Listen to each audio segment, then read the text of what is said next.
Oi, tudo bem? Sou o Dr. Alexandre Pereira, da Psiquiatria BH, e hoje a gente está aqui para discutir, né, no nosso videocast Psiquiatria BH e Conexões, um assunto muito interessante, né, que está aí à flor da pele de todo mundo, que é a incorporação das tecnologias na saúde, né?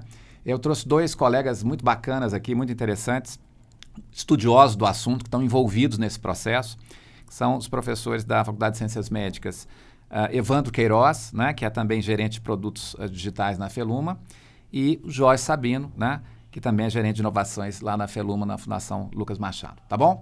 Vamos começar então, eu queria propor então, com vocês a gente iniciar esse papo falando um pouco sobre essa questão, se é fake, ou fato ou fake, né, vamos dizer assim, essa questão de que os médicos vão ser substituídos pelas IAs. Eu queria comentar, a gente entrar um pouco no assunto, puxando uma pergunta bem provocante. Primeiro, Alexandre, gostaria de agradecer o convite.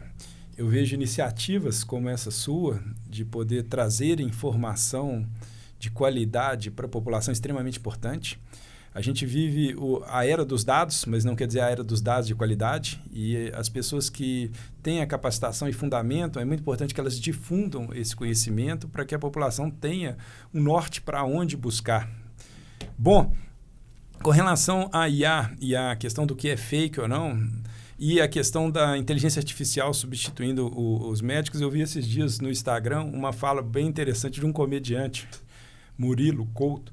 Ele fala que as pessoas morriam de medo quando a IA apareceu, dela tomar o lugar dela. Agora elas estão com uma fala diferente. Agora elas falavam, a IA vai tomar meu emprego. Agora elas falam, a IA faz meu emprego e começa a utilizar para realizar as tarefas que ele faz. Porém, muito do que a IA faz é gerada por uma análise de dados ampla e nem tudo realmente é verdadeiro. Só que ela fala com uma tal precisão que é difícil a gente distinguir. Então, é essencial, nesse momento, o senso crítico para a análise dessas informações, particularmente quando a gente fala de áreas delicadas, como, por exemplo, a saúde. Então, a gente tem uma gama de possibilidades que começa a aparecer, mas que tem que ser trabalhada com bastante parcimônia para que seja empregada da melhor forma, que a gente utilize ela de forma propícia. Quer dizer, a IA é uma ferramenta. O que a gente vai empregar com ela depende da gente para poder direcionar. E tem que se aproveitar da melhor forma, na minha percepção, mas com cuidado. Isso. E aí, claro, então nós não seremos substituídos, né, Jorge? Nós não vamos perder emprego, né? O papel do profissional de saúde ele vai ser sempre importante, não é isso? Exato, exato. Na verdade, o que eu vejo, então vou pegar o exemplo da nossa instituição, que é 100% SUS, existem tantas dificuldades, tantos problemas que eu vejo ela entrando para poder potencializar o serviço daquelas pessoas que estão dispostas a ajudar a população, a saúde da população. Uhum. Não vejo como o risco de ser substituído. Eu vejo como um assistente, um auxiliar que vai dar um suporte. Porém, é fundamental profissionais bem capacitados para fazer esse direcionamento. Um grande erro que a gente vê na saúde, em alguns contextos, é hipervalorizar a tecnologia. Uhum. Quer dizer, quem usa a tecnologia é o profissional. A gente acha que a tecnologia, às vezes, é mais do que o profissional. E isso é uma falha que a gente já incurtiu em outros momentos e que a gente tem que tomar cuidado para não fazer de novo. Avaliar criticamente aquela informação para poder empregar da melhor maneira. Isso você falou. Quem é responsável pela tomada de decisões, né, da escolha que vai ser avaliado, etc., é o profissional de saúde. Não é a IA que vai tomar a frente, né, dos processos de cuidado, não é isso? Muito bem. Eu queria que o Evandro falasse um pouquinho se tem algum exemplo, né, que eles têm desenvolvido lá na Feluma, etc., em relação a essas questões, assim. É sempre bom a gente falar do espaço que você ocupa, inclusive em relação aos projetos, né? Uhum. Que eu tenho uma fala um pouco complementar ao que o Jorge disse, né? Eu não acho que vai substituir, mas ela pode te tornar ultrapassado rapidamente. Se a gente for falar de ferramentas de trabalho, e eu encaro a IA como uma ferramenta de trabalho para qualquer profissional de saúde, né, um médico como exemplo, se você não se apropriar de conhecimentos que podem melhorar muito a sua atuação, é como qualquer tecnologia que ao longo dos anos foi criada em saúde. Você pode ficar ultrapassado, e ultrapassado rápido, né? Particularmente nos projetos que eu estou envolvido, eu vejo inclusive uma melhora muito grande dessa assistência final. Porque se você imaginar que você está com acesso a um banco de dados infinito e que é articulado de acordo com o seu pensamento, Se essa IA ela foi estruturada de acordo com o que de fato você precisa de mercado em relação à tecnologia, em relação à ética, em relação à compliance, você tem uma ferramenta na mão muito mais atual do que se você estivesse contando com outras fontes de busca, né? Como o Jorge falou, o uso é que vai definir o padrão de você se tornar dispensável ou não como a tecnologia, né? O risco sempre existe, mas eu falo que o risco maior é o risco de você ficar ultrapassado se você não usar uma nova incorporação tecnológica. Sim, o pessoal tem discutido um pouco também a questão da equidade em saúde digital, né? Ou seja, se isso vai segmentar ou gerar segmentos de acesso a determinadas populações e a outras não. Isso é um pouco relativo, né? Por exemplo, telesaúde é uma coisa que pode gerenciar, pode gerar uma assistência à saúde para pessoas que estão muito distantes e pessoas que estão isoladas, não é isso? Queria que vocês comentassem um pouquinho dessa potencialidade do telesaúde. Para a psiquiatria, por exemplo, eu atendi muito, né? A gente atende telepsiquiatria em saúde mental, em psiquiatria, por exemplo, que é interessante e para nós é uma área muito rica nisso, porque a gente poucas vezes precisa fazer exame físico de fato, então a gente consegue, pelo contato e a fala do paciente, às vezes chegar realmente em decisões diagnósticas bem acertadas e muitas vezes conseguir, né, trabalhar condutas, até psicoterapia a gente consegue hoje fazer à distância. E, assim, é uma ferramenta que parece poderosa, né, que a pandemia nos trouxe e eu queria explorar um pouco isso com vocês, assim. Eu vejo, Alexandre, igual você comentou, que a pandemia mudou muito a nossa forma de enxergar e entender, e você vê, inclusive, pelas resoluções de conselhos e legislações afins que foram acompanhando esse processo. Eu mesmo era um pouco reticente. Apesar de eu adorar a tecnologia, eu tinha um pouco de reticência para a aplicação de algumas tecnologias em certos contextos, como, por exemplo, na educação ou na saúde, né, à distância, dada a importância da pessoalidade naquele contato. Mas, igual você comentou, fica um acesso facilitado. Então, vamos pegar um exemplo com outra tecnologia, para a gente ver o impacto positivo que isso pode ter. Por exemplo, chamar um aplicativo de deslocamento. Então, antigamente a gente tinha que ligar para o táxi, ficar correndo atrás, não sabia quanto tempo ia demorar. Hoje em dia você vai no aplicativo, ele te mostra chegando até aquele local e é difícil você abrir mão daquele processo. E na saúde, às vezes a pessoa que está desguarnecida e não tem aquele acesso, ela pode acabar tendo contato com pessoas que vão ajudar ela significativamente, mesmo estando à distância. É algo que a gente tem que aprender, tem que utilizar com ponderação e analisar cada passo que a gente dá com pesquisa. Tudo na saúde tem que ser seguido dessa forma, porque algumas premissas que a gente acha que são corretas, por vezes, não se validam, mas a gente tem visto ótimos resultados em alguns exemplos que eu vou até passar a bola aqui para o Evandro poder comentar, como, por exemplo, na interconsulta. Sim. Quer dizer, médicos do interior, que às vezes tem um caso extremamente diferente, mas que às vezes a resolutividade é simples e não precisa de um paciente deslocar para cá, conversando com outro profissional à distância, consegue resolver o problema daquele paciente. E isso vale até como uma estratégia de educação continuada, porque a partir do momento que ele começa a repetir aqueles casos, ele sabe como lidar com aquilo e isso vai melhorando a efetividade do sistema de saúde. Ou seja... Ele funciona como uma ferramenta assistencial, mas também de formação, né? Educação ali médica, ali, no profissional de saúde, né? E quando a gente fala de telesaúde, e a pandemia ela trouxe muito aquela ideia da visão da tele, né? Do vídeo. A telesaúde, na verdade, ela é um conjunto de soluções. Hoje a gente tem, quando você fala assim, eu estou num ecossistema de telesaúde. Eu vou dar até um exemplo de um projeto que a gente está construindo para caminhoneiros, que é uma transportadora que ela quer cuidar dos seus caminhoneiros enquanto eles estão na estrada. É a hora que você tem um surto, é a hora que você tem uma hipoglicemia, é uma hora que você tem uma série de problemas que ele está longe, mesmo que ele tenha plano de saúde, às vezes ele está a 3 dias de casa e ele não tem esse acesso. Quando você fala de telesaúde, você comentou no início da sua pergunta, que é muito importante, se isso não é uma questão de equidade de acesso. Depende de como você organiza o seu ecossistema para atendimento. Que se você tem base na omnicalidade, e aí só trazendo um pouco da ideia desse conceito, que é você está disponível para o tipo de contato que o paciente tenha para fazer. Esse caminhoneiro, tem hora que ele está parado 3 horas esperando para desembarcar, ele pode entrar no seu celular, se ele tiver uma boa internet, e fazer uma vídeo. Às vezes ele não vai ter esse recurso. Então, se ele precisar de ligar, se ele precisar de um contato telefônico, isso também faz parte do contexto da telesaúde. Então, é a maneira com que a gente se organiza para existir uma forma de comunicação com aquele paciente. Esse conjunto de tecnologias que extrapolam até o momento único, né? Que a telesaúde a gente tem aquela ideia de que é um momento muito pontual. Hoje, todos os nossos projetos, eles trabalham linhas de cuidado. A gente está trabalhando no conceito geral mais de medicina digital, de saúde digital, né? Isso. Então, que incorpora a telesaúde, mas os outros elementos também, aplicativos, plataformas, etc. Você imagina um paciente que ele foi diagnosticado ou iniciou um tratamento insulinoterápico. Os primeiros 3 meses após esse contato, se ele não tiver uma ação educativa em saúde muito grande, raramente aquela consulta pontual vai resolver o problema.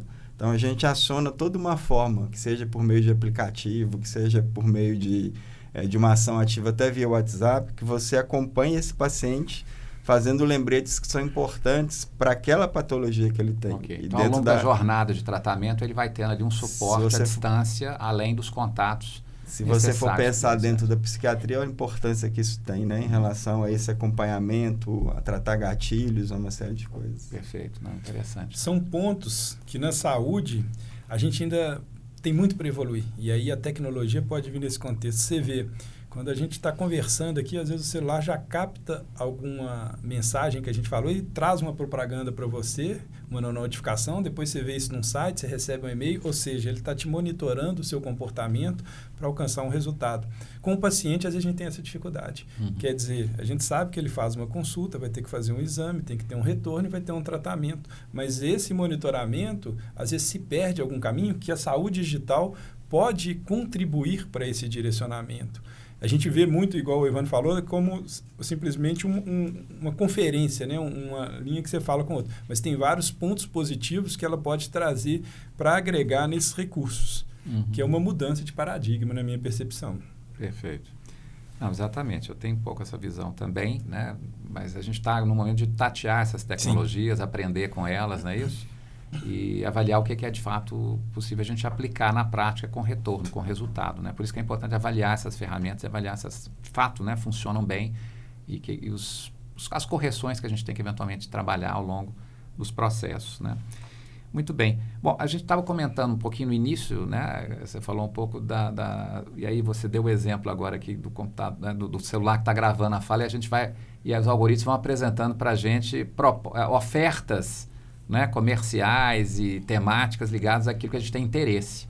E aí eu queria trazer um ponto importante na área de busca de informação em saúde, que quando às vezes a pessoa não é da área de saúde e vai buscar uma informação, ela também está sujeita a esse algoritmo, ou seja, de talvez uma certa talvez reforçar aquilo que ela acha que ela tem, por exemplo, né?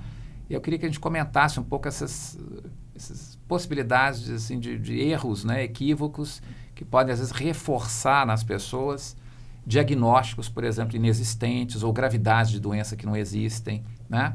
Porque é isso que você falou, às vezes a inteligência artificial, especialmente no âmbito da web, ela tem uma tendência, às vezes, a reforçar aquilo que a gente está buscando, não é isso? E ela entregar aquilo que a gente quer. Vamos pensar um pouco isso aí? Sim.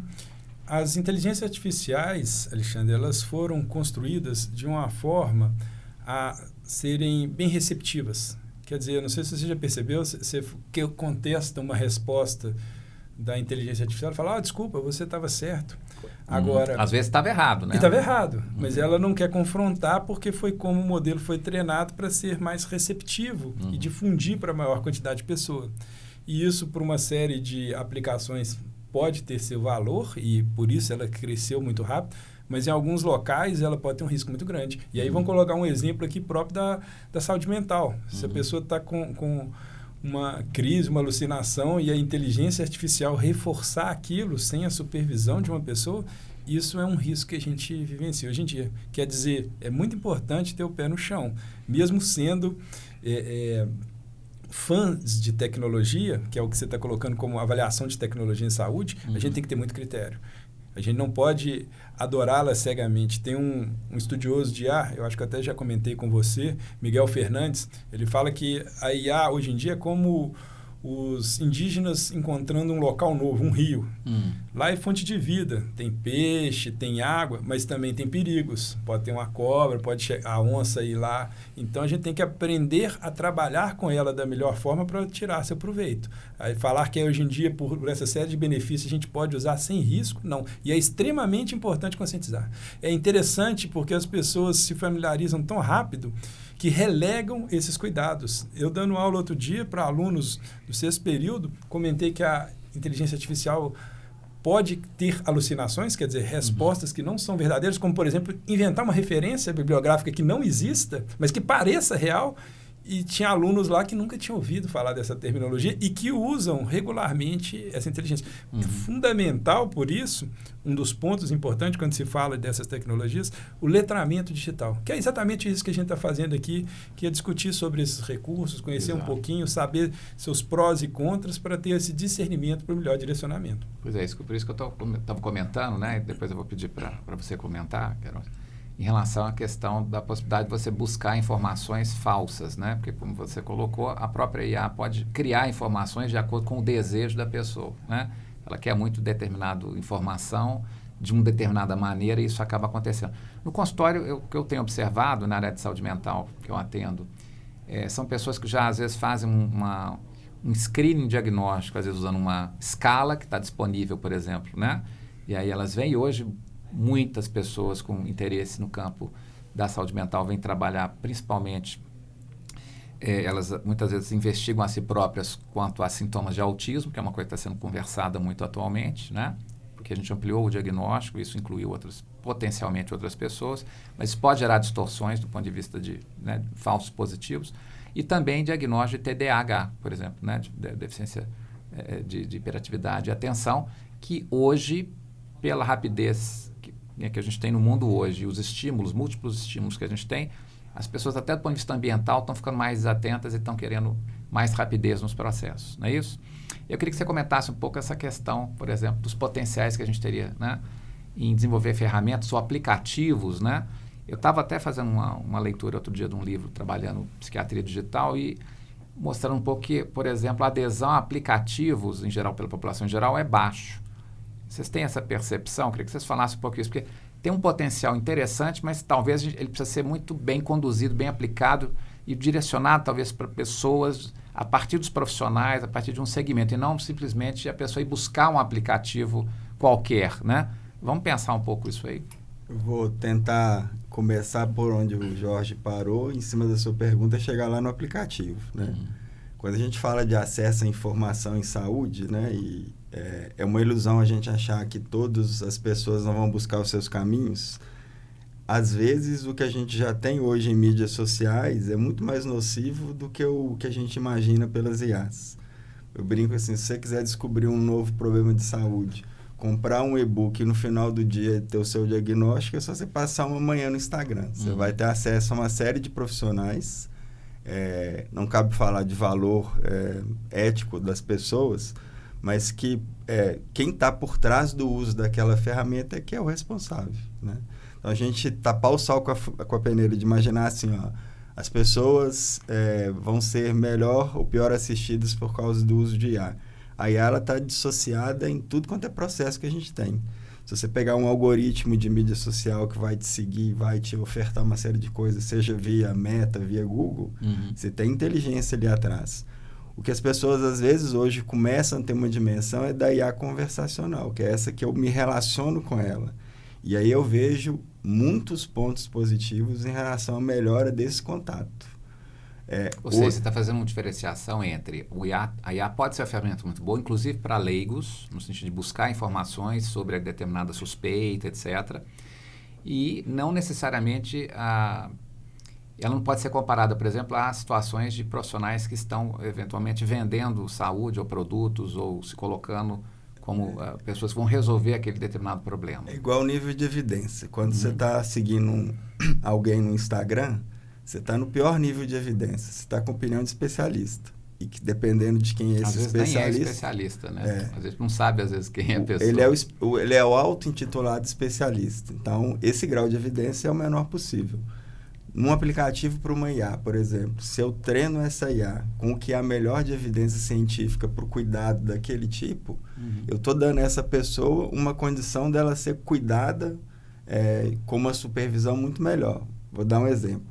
A gente está desenvolvendo um aplicativo de coordenação de cuidados no ambulatório de cardiovascular. Essa pessoa, a partir do momento do diagnóstico dela, ela tem uma série de interações com esse aplicativo, inclusive de lançar dados próprios em saúde, glicemia, aquele valor de pressão arterial que você pede para o cara ir anotando num papelinho e voltar. Ele anota isso dentro do aplicativo, que hoje a gente trabalha com a ideia de aplicativos em web, né, que é o PWA. A pessoa não precisa de baixar no seu celular, porque às vezes ela não tem nem espaço. Ela salva o buscador, ela clica ali e ela tem uma interação. O que eu tenho percebido? Que quando esses aplicativos geram valor para a pessoa, somente em relação a cuidar da saúde, elas usam. Elas aderem. Elas aderem. Ou seja, tem que ser um aplicativo que está dentro do processo de cuidado, provavelmente ou institucional ou promovido por algum profissional que vai acompanhar de fato. Né, eu falo até mais que isso, ela tem que estar dentro de um contexto. De um contexto de cuidado, que pode ser até numa política pública. Sim. Né? A gente já tem experiências que estão caminhando nesse sentido. Eu volto a dizer, eu acho que se você tem... E as IAs hoje, elas estão, as conversacionais onde vocês montam os agentes ali de IA, elas são até muito mais reguladas em relação a regras, e cada vez mais a gente tem buscado isso, e princípios éticos, de que às vezes você buscar uma opinião de especialista... Na rede geral, pseudo-especialista em rede geral. Isso. Tá você pode trazer muito benefício, e é o próximo encontro. A minha geração ela passou pelo encontro com o Google. E lá atrás a gente discutia tudo isso em relação ao Google. De repente o Google se tornou algo comum para todas as pessoas. Não há quem nunca tenha dado um Google, independente de geração. O acesso às IAs conversacionais, ela também tem esse impacto. Raramente dentro de... Porque hoje é a interface, que talvez ela não seja tão amigável para um idoso e tudo. Em breve ela vai estar dentro de caixas que as pessoas vão consultar de uma forma muito fácil dentro do seu celular. Então, tipo a Alexia, por exemplo, que a gente já faz conversando com ela, o organismo uma conversa mais fluida, né? Exatamente. Para pessoas de outras idades e com outros problemas, por exemplo, relacionados a acesso à tela, isso pode ser A internet das coisas, ela vai trazendo cada vez mais acesso a quem não tinha. E a ilusão é a gente achar que isso não vem com uma velocidade muito maior do que a gente teve com o tempo de adaptação para o Google. A grande diferença é essa, né? Hoje, o conhecimento em IA, e Jorge é melhor para falar disso, que eu tinha mês passado, esse mês eu já... Se eu não me atualizei, eu estou fora. O que é isso, Jorge? A gente fica ansioso com isso? Gera também muita ansiedade? A gente tem que ficar correndo atrás o tempo todo? Como é que a gente lida com isso? Fico pensando até nas pessoas mesmo, né? Assim, a gente tem uma vida hoje muito corrida e tal, e se a gente não tomar cuidado, a gente fica meio atropelado por esses processos, né?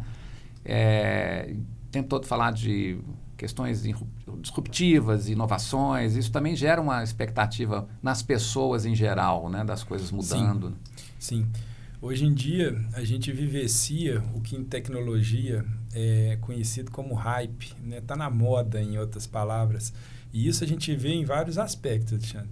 Então, por exemplo, até no mercado. Você vê o valor de mercado de uma empresa de tecnologia supera toda a indústria farmacêutica, são empresas gigantescas, né? Quando a gente fala, por exemplo, da NVIDIA, o valor de mercado dela está surreal. E isso a gente imagina que esteja numa bolha. Quer dizer, está super valorizada.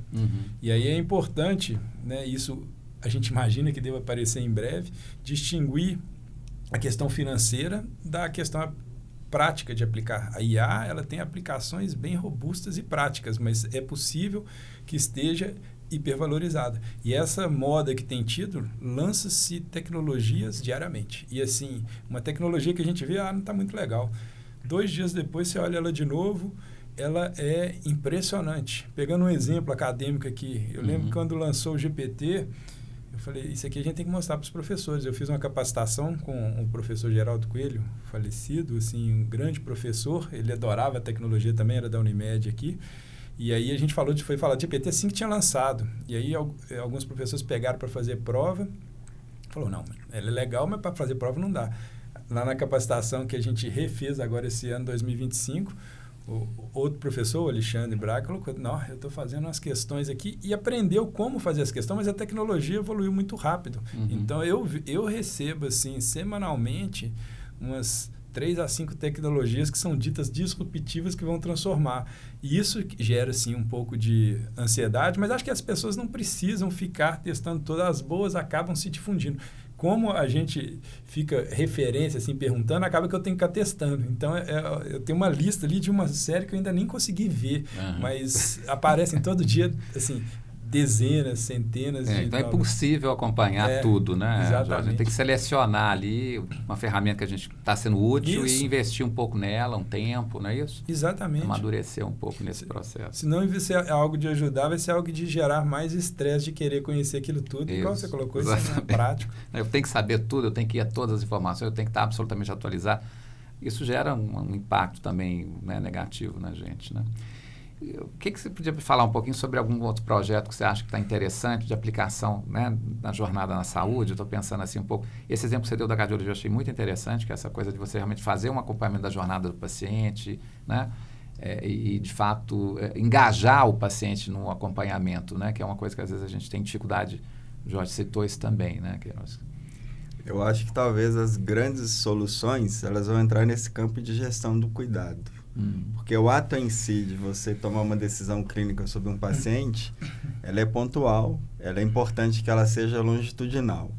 A grande falha que eu vejo hoje, não só no físico quanto no virtual, é você conseguir fazer esse acompanhamento ao longo do tempo. E hoje, as ferramentas... Fazer o acompanhamento com resultado, né? Com resultado. É o que a gente está querendo, né? E é impossível você fazer esse acompanhamento sem incorporar dentro desse ecossistema educação em saúde, que eu chamo agora até de educação digital em saúde. Você imagina que você pode, dentro de um aplicativo, a partir do paciente interagindo com esse aplicativo, você ter um dashboard na sua clínica, no seu consultório, ou quando você for fazer a consulta do paciente, onde tudo que você queria mapear de indicador em saúde, que hoje é impossível, você consiga ter. Até em tempo real. A gente está caminhando a passos largos para eu conseguir monitorar, por exemplo, uma hipoglicemia do paciente à medida que ele anota lá. Então, ele começou a tomar aqui insulina nos primeiros 15 dias após ter uma crise de hipoglicemia. Se ele anota lá e eu tenho uma equipe, por exemplo, de navegadores do lado de cá, eu posso ligar para esse paciente. Eu brinco que é quase como se você estivesse avaliando o trânsito em telas, né? Eu estou vendo o trânsito em tempo real. Você já tem esse recurso. Sim, alguns indicadores eu já consigo monitorizar. Vamos pegar alguns monitores. Quem que a gente consegue monitorizar de maneira com qualidade hoje? Todos esses que são clínicos, que eu consigo ter um elemento de soma, eles são mais fáceis. Os que são subjetivos, eles são mais difíceis. Então, vamos pensar, glicemia já dá para a gente fazer isso tranquilo, hoje? Pressão arterial. Todos os exames laboratoriais, se eu tenho um registro de evolução deles, eu consigo fazer isso tranquilamente. Quando eu falo que os subjetivos são mais difíceis, porque eles continuam sendo subjetivos. Vamos dar o exemplo de escalas de ansiedade, estresse e depressão. Eu posso monitorar isso à distância. E a pessoa ouvir me falando ali numa escala de 0 a 10 naquele dia que ela sentiu a crise, qual que foi o nível do estresse que ela teve, da ansiedade, o gatilho que direcionou. Para a minha prática clínica, isso vai ser importantíssimo. No meu encontro, tudo isso. Mas eu não vou perder a subjetividade do que o outro define. E isso é legal, porque quando a gente fala de inteligência artificial, tem o Nicoleles, que é um neurocientista brasileiro, né, que trabalha muito com isso, que ele fala que ela não é nem inteligente nem artificial, por esses limites. Eu estou falando de algoritmos. E o algoritmo, quando ele vai para a individualidade, ele tem dificuldade de fazer essa interpretação. Volta naquela sua pergunta do início, assim, vai existir a possibilidade de substituir um médico na ponta por isso? Não. Justamente por esses elementos. Eu sempre vou ter elementos subjetivos que são fundamentais para a qualidade de uma saúde humana, que a IA ela não consegue fazer essa individualização. Então, a gente vai precisar de continuar tendo alguém por trás para fazer esse acompanhamento. Porque os que são numéricos, até o próprio paciente vai se educando e vai vendo isso, né? Fala assim, se eu estou comendo tanto de carboidrato e está me dando tanto de hiperglicemia, eu me educo e começo a regular isso aqui. Mas os elementos que são individuais e que são subjetivos, sobre esses a gente sempre vai ter a perspectiva de um profissional fazendo avaliação. Exato, isso mesmo. Eu acho que a gente não pode perder esse cenário, né? Quem cuida de pessoas são as pessoas. Então, a gente vai ter que, na verdade, usar os elementos digitais tecnológicos como realmente, como você falou, né? Você também, né, Jorge? Como ferramentas interessantes para aprimoramento do cuidado, não é isso? São os pensamentos não binários, né? Nenhum algoritmo é capaz de ler um cérebro com todas as suas derivações, ou a forma com que cada um se relaciona com conjuntura, com ambiente. Isso é algo que... Exato. Pode ser que daqui a uns anos, né? Mas eu nem daqui a uns anos imagino que isso aconteça. Porque, veja bem, quando a gente trabalha, eu estava conversando aqui com outras pessoas, né? Eu trouxe outras pessoas aqui para a gente conversar, e a gente sabe que o desenvolvimento humano, especialmente no desenvolvimento psíquico, mental, né? Vamos dizer assim, que entra aí a cognição junto, né? Ela depende de vários fatores, né? Um dos fatores, inclusive, é a convivência humana. Então, a criança humana, o bebê humano, quando ele está ali, né? Necessita do cuidado do cuidador, dos pais, enfim, quem está mais próximo dele, né? Ele precisa ali de estímulo para o sistema nervoso central começar a se processar e organizar a rede neural, tudo isso. Mas ela tem um componente muito especial que você comentou, que é a construção da subjetividade, que passa pelo contato e relação com o outro, né? E esse relacionamento é fundamentalmente humano, pelo menos até agora foi. Não sei se vai ser diferente, né? Já tem filmes aí mostrando, por exemplo, como que, né, fazendo especulações sobre como seria cuidar de um bebê a partir de uma máquina, mas a gente não está nesse ponto ainda, não é isso? Então, tudo que a gente conhece hoje de estruturação do psiquismo, da subjetividade, das redes neurais, né, da cognição, etc., tem relação com estímulo, né, estímulo ambiente, né, então a importância do ambiente, da pessoa que cuida do bebê ou do ser humano que está se desenvolvendo ali, porque ela precisa do contato, precisa da troca, desenvolvimento do verbal, da linguagem, né, as referências, tudo ali tem uma relação com isso, que até mais ou menos os 2, 3 anos são períodos críticos do desenvolvimento do cérebro humano, né, extremamente importantes, e que é imprescindível o papel, né, das pessoas nessa constituição, né. Temos ainda aí para o futuro uma série de coisas que nós não sabemos como é que vai ser, né. Uma outra preocupação que eu trouxe aqui para conversar é a questão de exposição a telas, né, principalmente de pessoas jovens e pessoas aí que estão até na adolescência, enfim, que ainda estão num processo de desenvolvimento e que tem uma série de impactos do ponto de vista da convivência social se trabalhar de maneira negativa, né? Eu queria pensar um pouco com vocês como que é isso. Em alguns países agora eles estão começando a limitar o acesso à rede social até a adolescência, por exemplo. Se não me engano, a Austrália ou o Canadá acabou de aprovar uma lei relacionada com isso. Como é que vocês percebem essa ação, né? Esse interesse que é fascinante, né? Quer dizer, não dá para a gente dizer que não é fascinante, a gente tem informação e lazer e cultura e uma série de outras coisas interessantes que a gente pode acessar aqui, mas eu tenho visto no consultório, inclusive, pessoas que já estão com problemas relacionados com isso, né? Não só com... pessoas que começam a ficar com dependência de tela, dependência de jogos, dependência dessa gratificação muito rápida, às vezes, que a gente tem, dependendo do tipo de aplicativo, do tipo de estímulo que a gente tem, né, com o aparelho, né? Vamos falar um pouco disso, porque aí eu acho que a gente começa a colocar isso um pouco no campo também da saúde mental das pessoas e como que a gente pode pensar a tecnologia para ajudar nesse ponto. Verdade. A tecnologia, ela vai mais rápido do que as adaptações sociais ou mesmo do que as adaptações naturais, né? A gente está falando aqui de desenvolvimento, né? Nós somos o que somos há mais ou menos o quê? 100, 200 mil anos. E a gente está num processo agora de revolução, digamos, tecnológica que é muito rápido, né? Como é que a gente consegue adaptar essa rapidez tecnológica, né? Difícil. A grande questão que eu vejo, talvez, e mais rápido que as adaptações naturais, mais rápido que a legislação. Você vê que quando você cita aqui, a tecnologia já entrou, agora está pensando como legislar e como ser o melhor uso. E a gente tem que parar para conversar sobre isso. Por isso que eu ressaltei a relevância da gente parar um pouquinho para poder pensar sobre isso e aí no contexto da saúde mental, igual você colocou. O que a gente está colocando quando você fala de redes sociais, a gente está falando de tecnologias que foram implementadas já há alguns anos atrás. A gente está com um enfoque aqui na discussão bem grande, falando de saúde digital e de inteligência artificial, mas as mídias digitais entraram de uma forma dispersa, quer dizer, atingiu muita gente muito rápido. Hoje o uso é difuso, principalmente em gerações mais novas, e a gente não parou para pensar se aquilo era bom ou ruim. E às vezes está pegando algumas consequências disso. E a gente vê o potencial dessas ferramentas, quer dizer, por que elas difundiram tanto? Elas usaram recursos computacionais, inteligência computacional por trás, para poder difundir aquele uso de forma que as pessoas ficassem ali o quanto mais tempo. Quanto mais tempo tiver, mais elas vão rentabilizar e mais elas vão difundir. E a gente ficou, entre aspas, como uma cobaia para ver o que acontece. A gente tem que parar, pensar, isso é o melhor, como é que está acontecendo. Mesmo, reiterando, sendo fã de tecnologia, a gente tem que ter esse pé no chão e avaliar criticamente. A gente está falando de saúde e tem que entender como que isso faz. E pegando, além das telas, né, e aí coloca as mídias sociais, já colocar nessa equação essas que vêm entrando agora, para não deixar passar 5 anos com as transformações tão rápidas, para a gente começar a pensar e, às vezes, sofrer alguns malefícios dessa inércia que a gente demorou para poder direcionar. Eu, particularmente, fico um pouco reticente com relação a esse contexto e acho que tem que ser muito bem ponderado. Eu vou pegar mais do que nas mídias sociais, pegando o exemplo da inteligência artificial aqui no contexto da educação. Hoje em dia, você passa um trabalho para um aluno poder fazer, é muito remota a possibilidade que ele não faça. Use pelo menos em sua boa parte, a inteligência artificial para poder fazer aquilo.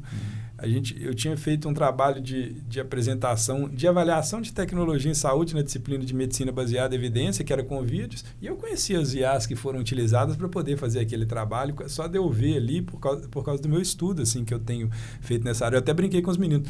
Se a IA vai substituir o médico, eu não sei, mas os alunos já estão substituindo aqui nesses trabalhos aqui. Mas brincadeira à parte, o que ocorre? Agora, por outro lado, interessante, eu fiz um seminário também lá na escola, né, de medicina com os meninos na área de dependência química, e me surpreendeu que eles utilizaram alguns recursos que ficou muito bacana nas aulas, né? Então, por exemplo, eles fizeram um podcast de dois profissionais discutindo um caso de um paciente que tinha uma dependência de maconha, por exemplo. E foi legal, foi 5 minutos, então funcionou. Em vez de eles apresentarem o caso de maneira tradicional, vamos dizer assim, com slide, né? Eles gravaram, né, dinamicamente, expuseram dinamicamente um caso com suas características. Eu achei bacana. Legal. Né? Não, o que ocorre é que a ferramenta está aqui. A forma de utilizar vai levar aos seus resultados. Pensando no ensino, se a pessoa pega para fazer um trabalho e não se envolve com aquilo, ele não vai assimilar o conteúdo. Sim. Agora, se ele pega para fazer um podcast, para fazer reflexões, para aprofundar, e hoje em dia tem sido feitas IAs como essa que você colocou, que podem ajudar muito a extrapolar aquele entendimento. Um aluno que tem dificuldade de leitura, num podcast, ele pode assimilar melhor aquela informação ou cruzar com as duas. A grande questão que eu vejo é que, por exemplo, para o ensino, para o aprendizado, a gente tem que gastar uma energia. É algo ativo, não pode ser algo passivo que você relegue alguém. E eu fico reticente, voltando à questão do desenvolvimento, isso são questões para refletir e pensar. Isso. Se a gente começa a atribuir todas as questões de raciocínio para a inteligência artificial, se a gente não vai deteriorar, atrofiar como se fosse um músculo, essa capacidade nossa. Então, a gente tem que aprender esse bom uso, explorar para atingir mais resultado que a gente precisa, particularmente na saúde, mas tem que colocar isso em equação. Quer dizer, a gente não pode relegar esses pontos. Eu acho que como educador também tem essa preocupação sua, né, com relação à questão de como é que vai ser o neurodesenvolvimento das crianças agora, se elas já começarem utilizando o IA para toda a tarefa que elas forem realizadas. Daqui a pouco elas estão completamente dependentes da inteligência artificial. Como é que fica a sua autonomia? A minha preocupação extrapola até isso. Né? Quando você estava falando a respeito de o quanto que é nocivo o tempo de tela, se eu tivesse a caneta na mão como um administrador público, não ia ser 16 a data mínima, não. Ia jogar isso mais para frente. Se eles estão jogando a adolescência lá para os 24, joga isso lá para cima também. Aí fica mais difícil controlar, né? Por que eu falo disso? Que minha preocupação, e é legítimo o que vocês estão falando a respeito, né, da capacidade de aprender. Como eu aprendo, isso pode ser modificado drasticamente com esses novos recursos. Mas, para mim, o que mais incomoda é a experiência humana. Porque à medida do momento em que a tela sequestra outras experiências, você imagina que a maturidade, até social, não falo só do indivíduo, ela é construída na base do relacionamento. Então, a experiência ela é muito importante. Ela fala de cultura, ela fala de ambiente, ela fala de frustrações. A partir do momento que eu sequestro a possibilidade de uma pessoa vivenciar esses elementos por causa de uma tela, aí nós estamos com um problema sério. Exato. Porque não é um problema que vai passar só no escopo do indivíduo. Isso vai ter impacto no social. E a gente já vê isso. Né? Vários dramas sociais, familiares, comunitários, a gente percebe o dia inteiro olhando em qualquer mídia, e eles já falam um pouco disso, né? Sei que é difícil, sei que é complicado, né? Joga a primeira pedra, atira a primeira pedra. Quem nunca pegou o celular e falou assim, menino, você tá chato demais hoje, vê um pouquinho aqui um pouquinho. O problema é o limite disso, né? Exato. Meu grande medo é esse sequestro da experiência humana. Essa vivência é fundamental. Concordo plenamente, é isso mesmo. A experiência humana, a gente não sabe como ser humano sem essa experiência. Pelo menos ainda a gente não chegou, né? Não avançamos a esse ponto, né? A gente já sabe como é que a cognição funciona, como é que ela opera. A gente já sabe hoje pelas neurociências como é que a gente construi rede de aprendizagem, né? Memória de longo prazo, né? E você falou muito bem, Jorge, isso exige esforço. Né? Se a gente não tiver um esforço no processo de aprendizagem, vivência, isso que você está falando também, que é uma vivência individual, mas também social e coletiva, a gente não consegue avançar. Dois grandes problemas que eu vejo hoje, e a mim incomodam particularmente, não só na minha família, mas vendo socialmente. Você vê o quanto que hoje você tem um comportamento muito mais egoísta predominante, né? Se você se priorizar em relação ao que o outro está naquele momento ali. E a falta de empatia. Quantos problemas, até violentos, que a gente tem visto hoje, que é por causa da falta de empatia. Se eu estou sequestrado, eu estou gostando de usar esse termo por uma tela, cada vez menos isso vai me preocupar. De eu me preocupar com o outro e de eu ter empatia com o outro. Isso é algo que extrapola qualquer... E na sua área você vai conseguir ver isso. O desenvolvimento, né, neuropsicológico das crianças, dos jovens, isso é fundamental. Né? Essa convivência, mesmo os atritos que a gente tem com o outro, né, quando a gente vai desenvolvendo o nosso processo de convivência escolar, etc., isso aí tem tudo a ver, né? Aqui no Brasil houve essa decisão agora de retirar os telefones celulares das escolas, me pareceu uma boa medida, no sentido... Porque para a gente aprender, a gente precisa basicamente de um tripé básico, né? Atenção, memória e emoção, né? Que está imbuído, que vai fazer uma modulação desse processo. Né? Se você retira a possibilidade da pessoa estar atenta no processo de aprendizagem, isso, né, compromete bastante. E a questão emocional também entra também como isso que você está falando, né? Se você começa a ficar completamente vinculado ao aparelho e você começa a ficar talvez um pouco mais robotizado ou menos sensível, né, às experiências humanas, isso também gera impacto na percepção do outro, né? Então, essa convivência, a experiência, ela é fundamental. Eu acho que aí você trouxe um elemento muito importante para a nossa conversa, né, Jorge? Isso aí. Muito bem. Bom, tem mais alguma coisa que vocês acham interessante da gente conversar, talvez para... A gente está chegando mais ou menos na conclusão, nos finais aí. Nesse contexto, eu acho que a gente, de não perder a relação humana, eu acho que a gente tem que refletir sobre o melhor uso dessas tecnologias para potencializar isso. Quer dizer, fazendo analogia com ferramentas que a gente é mais habituado, é igual um martelo, né? Ele pode machucar alguém ou ele pode ser usado para construir algo. Né? Ou qualquer ferramenta que a gente vá referenciar. Eu vejo essas tecnologias mais ou menos nesse formato. Então, pegando exemplos de que foram aplicados lá, que eu acho que são extremamente ricos e podem potencializar o uso em termos de saúde, por exemplo, a transcrição de uma anamnese. Você tem um trabalho burocrático importantíssimo, que é registrar o ocorrido naquela consulta. Só que isso gasta uma atenção. Isso. Então, se a gente coloca aprendizado, precisa dessa atenção para poder ver, se a gente para um tempo para poder fazer, você está tirando a atenção do paciente para poder aprender o que ele está falando. Então, hoje em dia, no prontuário digital que a gente tem colocado, aquilo lá já vai transcrevendo automático. E isso, com essa transcrição, aplicando em inteligências artificiais, em agentes, a gente consegue separar ela em partes. Já colocar ela organizada num prontuário, mas não apenas isso, Alexandre. A gente consegue, por exemplo, tendo acesso aos dados do prontuário, ver se não tem alguma interação medicamentosa na prescrição que possa ser ruim, que já seja apontada para o profissional. ou orientar alguma coisa que seria interessante avaliar, ou mesmo levantar hipóteses diagnósticas que, às vezes, no dia a dia, a gente acaba perdendo. Então, exato. Especialmente casos, a gente for para o campo da educação médica, né, a gente avalia que a gente tem duas formas de pensar, né, o processo de tomada de decisões, principalmente diagnóstica, né, que é um aspecto mais intuitivo mesmo, que a gente já internalizou vários dos elementos, com uma série de casos, etc. Então, a gente faz um raciocínio mais rápido, não são os casos mais cotidianos, isso o especialista faz muito bem, com rapidez, né? Mas os casos, especialmente mais complexos, exige que você faça uma avaliação analítica.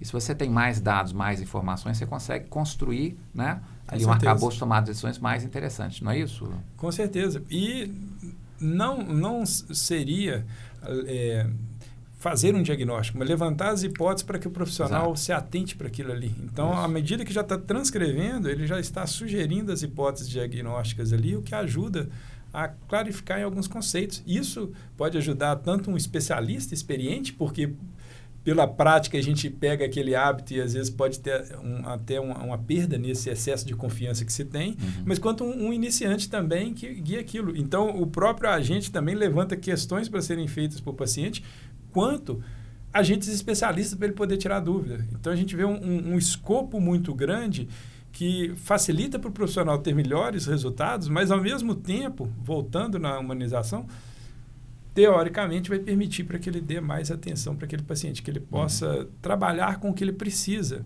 E aí eu vejo ela realmente fazendo sentido, né? A gente está num momento um pouco contraditório. A gente nunca teve tanta facilidade de contato com outras pessoas, ao mesmo tempo a gente está questionando aqui a falta de contato que acontece. Exato. E aí, para isso, para poder reverter, pensar como que é o melhor uso, quer dizer, se é um martelo, onde que a gente tem que bater, parar para pensar, eu acho que é o caminho fundamental, e não ser guiado pelo que a tecnologia ou empresas externas venham impondo, que aí a gente vai poder dar uns caminhos mais direcionados dentro do que a gente gostaria, eu acredito. Muito bem. E você gostaria de... Eu tenho uma visão em cima de tudo que nós discutimos aqui, que é uma visão que ela não é determinista. Veio, vai acontecer, não adianta a gente gostar ou não gostar de falar de inteligência artificial, que é um mundo que veio para ficar. A velocidade também com que ele chega é a velocidade com que ele se satura. Não sei te dizer, mas em um curto período de tempo também, tudo que nós estamos discutindo hoje que está solto sem amarra, vai acabar entrando dentro de um conjunto de principais operações. Não sei dizer o tempo que isso vai acontecer, mas vai acontecer. Do ciclo das inovações, né? Isso. A inovação chega, todo mundo fica muito encantado, deslumbrados e tal. Depois a gente vai vendo as dificuldades e você vai resgatando a questão, por exemplo, normativa, legal, né? Que você tem que correr atrás e reorganizar. É um pouco isso, talvez? Eu acho que o que nós estamos vendo hoje, inclusive, é a criação de uma nova plataforma para um outro salto que a gente ainda nem imagina, que é um ferramental, né? Quando eu falei assim, não se preocupe que você vai ser substituído, mas se preocupe que você vai ficar desatualizado, é isso. Isso veio para ser ferramenta de trabalho em todas as áreas e vai ser uma plataforma para um grande salto. O que eu acho que deve acontecer é como qualquer inovação que se viva dentro de uma questão social. Isso tem que ser discutido politicamente, através de políticas públicas, regulamentar tudo isso é necessário. Tudo que você tem um grande impacto, que cause uma consternação social positiva ou negativa, politicamente eu preciso pensar sobre isso. Isso é algo que já estamos atrasados em fazer, mas que eu penso em tudo isso de uma forma muito positiva. Assim, eu não sou o blogueirinho do final do mundo, não. Eu acho que as coisas vão mudar e modificar para melhor. Fechando aqui, Alexandre, falando de tecnologia e inovação, acho que cai um pouquinho dentro do que o Evandro falou, a gente sempre se pergunta assim, como é que vai ser o futuro? E aí, pensando nas pessoas que escutam, como que pode se preparar para o futuro?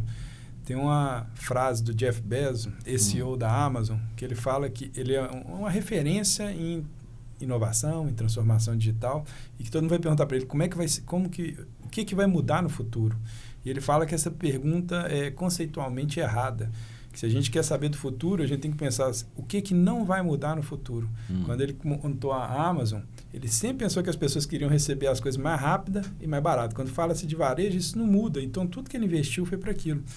Pensando em saúde, o que não vai mudar no futuro? Quer dizer, se alguém for pensar como essas tecnologias vão impactar e o que pode ser de transformado, investir nesses conceitos básicos do que a gente tem de concreto, que sempre foi e vai continuar, eu acho que é o caminho. Então, quando a gente fala aqui de avaliar criticamente, senso crítico para tomada de decisão, quando a gente comenta aqui a respeito da humanização, eu acho que esse é o grande foco que eu colocaria para a gente poder direcionar. Eu acho que no futuro, usando essas ferramentas de forma propícia, esse que vai ser o grande achado que a gente conseguiria com a tecnologia. Ok. Muito bem, ótimo. Bom, então chegamos aqui ao final de mais um Psiquiatria BH e Conexões, né? Hoje com dois convidados assim, muito interessantes que eu trouxe aqui. Adorei a conversa com vocês, achei que foi muito legal, né? Muito interessante, que é o Evandro Queiroz e o Jorge Sabino, que vieram, né, falar um pouco para a gente sobre a integração, né, ou enfim, a relação entre a medicina digital, a saúde digital e novas perspectivas aí atuais e para o futuro. Tá bom? Um grande abraço e até a próxima. Deu aí.